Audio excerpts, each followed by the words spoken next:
kalau berlaku krisis, berlaku perbalahan, berlaku isu-isu yang mungkin ialah masa waris-waris nak menguruskan harta si mati, mungkin ada kerena-kerena waris-waris yang mungkin tak nak bagi kerjasama.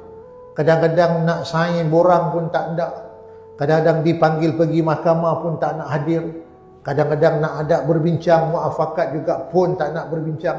Kadang-kadang biarkan harta si mati, mak bapak mati lama dah tapi tak diuruskan.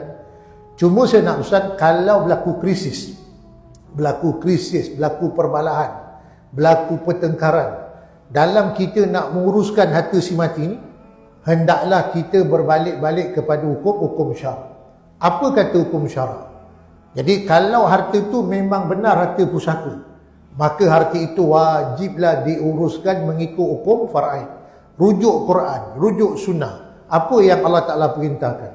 Harta pusaka si mati, apa yang syarak nak?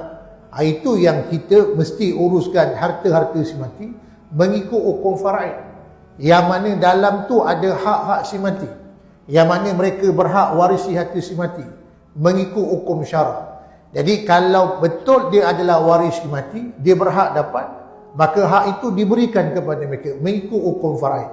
Sebab tu saya selalu pesan tuan, kalau berlaku krisis, berlaku perbalahan, tak puas hati, pertengkaran, janganlah kita meneruskan emosi nak bergaduh tu. Kalau nak ikut emosi, memanglah kita akan bergaduh berpanjangan. Itu yang tak baik dengan adik-beradik, dengan keturunan, dengan waris. Patut isu tu boleh diselesaikan cara baik. Lepas tu saya nak pesan, balik-balik pada syarak, balik-balik pada perintah Allah. Kalau kita balik-balik pada emosi, memang tak akan berdamai sampailah bila-bila.